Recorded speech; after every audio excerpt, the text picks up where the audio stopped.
Howdy, y'all. This is BA. It's amazing to me exactly how hard it is to hit the record button on this thing. It's okay once I get this talking, but man, I sit here and I go, and then I finally turn the damn thing on. Well, it's a beautiful day here in Central Texas today. Sunny. Had a cold front blowing this weekend. And man, it was chilly. Yesterday I actually wore pants that had legs on them. But today it's just pretty. Sunny, about 70. Damn near perfect. If only I could be outside doing this instead of inside. I have my windows open though, so that's a good thing. Not got much planned for today. I'm going to read y'all a little bit of my book, Fighting Addiction. I'm going to tell you a little bit of a story about what I did this weekend. And that's probably it. We were out and about. Every Saturday, Julie and I go out and we have Mexican food. Same place. Everybody knows us. We have our table ready for us. Everybody knows what we want. So it's nice. There was a little art fair downtown, and so we decided in my infinite wisdom to go ahead and stop, even though we didn't have my little knee scooter with me. I had my crutches, so here I'm clump, clump, clump. And there was some neat stuff. Lots of jewels and some pre-Christmas stuff, even though I can't even look at it yet. Some neat art, but I was looking and there were these wooden bowls. And Julia loves the wooden bowls that are all carved out and they've got the rough edges, and then on the cracks on the inside they've laid in crumbled up stone like turquoise or what have you, and then polished it. Well, I'm looking at these bowls from across the way, and then I see this young man, about in his 20s. And he's playing the mandolin and walking around, and I crunch, crunch, crunch, crunch. And look up to the sign, and the sign says, well, they're from Greenville, Texas. Well, that's where I'm from. So I went, Greenville, and we got to chatting and got to bullshitting a little bit. You know how you do. And I finally said, yeah, well, I used to be from Greenville. I got out. And he said, well, I moved there. I said, well, my daddy's still there, my sister. But I'm gone. And he said, well, who's your daddy? And I told him Lou Squires, and he went blink. You're Lou's daughter? I said, well, yes, sir. He said, my son used to date your little sister. Well, sure enough, we all knew each other and got to, chat, because I can't go anywhere somebody doesn't know me, or I don't get to know somebody. And we got to laugh, and they were telling me how they call my daddy Popeye at home. And my daddy, if you ever seen them commercials with the insurance commercials with the little cartoon guy with the mustache, that's kind of what my daddy looks like. Less army and more cowboy, but basically, he's little bitty, stocky, great big old mustache. And I was laughing. I said, well, why do you call him Popeye? Because, he don't really look like Popeye. And they said, well, because your daddy goes around and goes, He doesn't say much, sort of like Popeye. I said, yeah, I can see that. I can't. So it was a neat little deal to go out and about and see all that and meet somebody that you hadn't known. I had to call Daddy and my sister and say, guess who I saw? And I kind of laid a hint into that this guy made these really pretty bowls, and since I'm coming home for Christmas, hint, hint, hint. That was before the cold front came in, and it was just real cool to go out and about. And I'm hoping that by the time the Armadillo Christmas Bazaar comes, I am at least bearing a little weight on the foot, so that I might be crutching, but at least I'm not bearing all the weight on the other leg. Well, I guess we should do business. I am so proud of Fighting Addiction. It came out a couple weeks ago, and it, how you'll hear somebody say, well, that book just ate my brain. Well, from the moment that those boys, Markus and Sebastian, woke up, they were all I could think about. I'd be out traveling and writing, and I'd be having my phone out while getting my hair done, and I'm writing. And I'm just so proud and a little bit aggravated with them. I think I cried more writing this book than I think I've ever cried writing a book. And they're not cowboys per se. They're not rodeo cowboys. Markus is a cowboy and Sebastian is a Cajun, and they're entertainers. And they used to know each other long time ago, and then they kind of more than knew each other, if you know what I mean. And they got caught. Well, you know how it is. This is not the perfect world where everybody can love each other like you want. And they had to make a decision. Are you going to do music, or are you going to part ways? And they parted ways. Well, one day, Sebastian calls Markus up at the urging of his production company and says, hey, you're looking good. Your career's going good. Let's do a group concert. It's going to be huge. Well, one thing leads to another, and they get together and they make some music, and then they go on tour. And all sorts of things happen, and if I told you what happened, then you wouldn't have to buy the book, and what fun is that? But I'm going to read you an excerpt. This is, probably a fifth of the way through the book.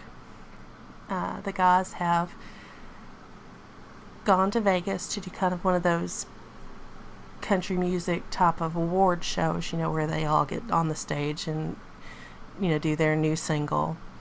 And this is after that first performance, but before the tour. Markus sat on his hotel room bed and stared at the glass sitting on the table. The thing was pretty and crystal and filled with 2 fingers worth of the best bourbon the hotel had on hand. He hadn't touched it since the room service man had left it on the table, but it was there, and he knew. He knew it. If he never had to do another day like today, it would be too soon. 3 interviews, a radio station visit, rehearsal with Sebastian, where they couldn't even look at each other. Then the damn performance, where everything had been fucking perfect.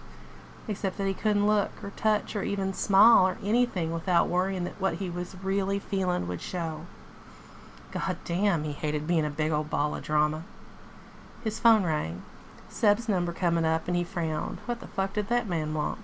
Markus almost didn't answer, but before the last ring ended, he clicked the talk button. Hello? Hey. I didn't think you'd answer.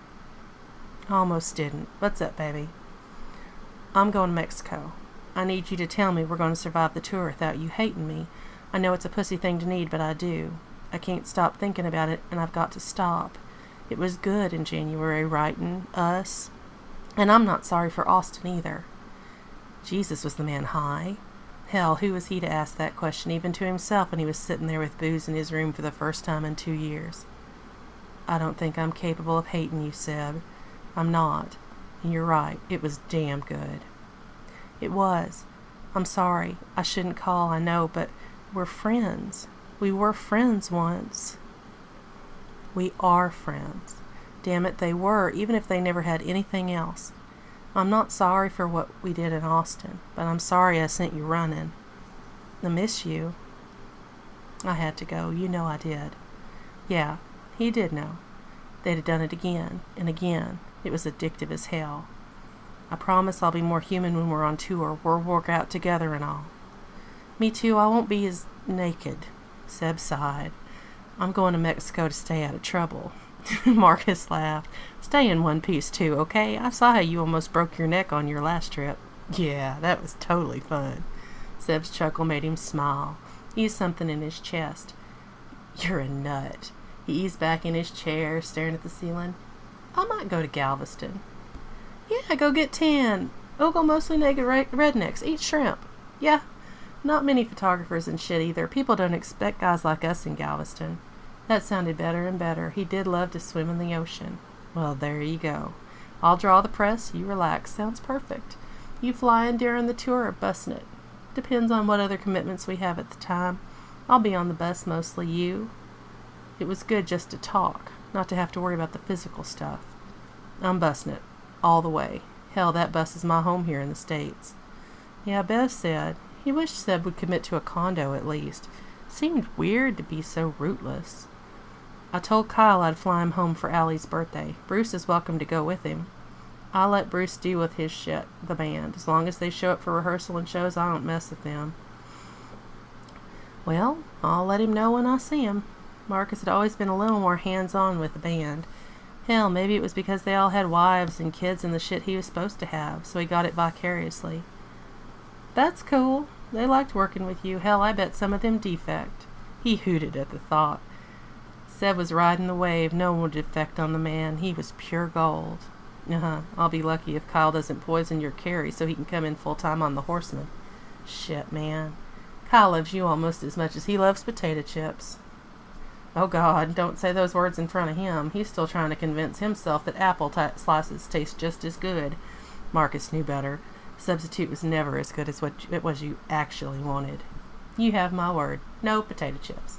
Seb's laugh made him grin. Have a good night, Candy. It was good to see you. It was good to see you too, baby. See you again in a few weeks, huh? They didn't linger over their goodbyes, and he is glad. Seb hung up before he could say anything really stupid, and Markus stretched, rolling his head on his neck before he got up to grab that glass of bourbon on the table. He didn't even take so much as a sniff before he took it right to the bathroom and poured it down the sink. Well, I hope y'all enjoyed. I sure did, and I do hope that if you have any questions, feel free to drop me a line at batortuga@gmail.com. I'll be happy to answer your questions about the story. I'm real proud of these boys, and I just, you know how you just can't want to squeeze them. Well, they're still there in my heart, just waiting to be squeezed. I hope everybody has a fabulous week. Next week will be heading on my way to Gay Romelet, and that should be a blast. Julie and I head out on Tuesday, so if I'm not too crazy packing, I'll try to get a real quick podcast in before we leave. I do have a new book coming out with her tomorrow, with Miss Julia. It's called Moonshine. It's a werewolf story. You will not be surprised to find out that it involves a werewolf that is a ridge runner and a nice little Native American guy who got bit by a Cajun. It's it's something else, and it's guaranteed to make you laugh. I hope y'all have a fabulous day. Have a great week, and much love to everybody. Bye.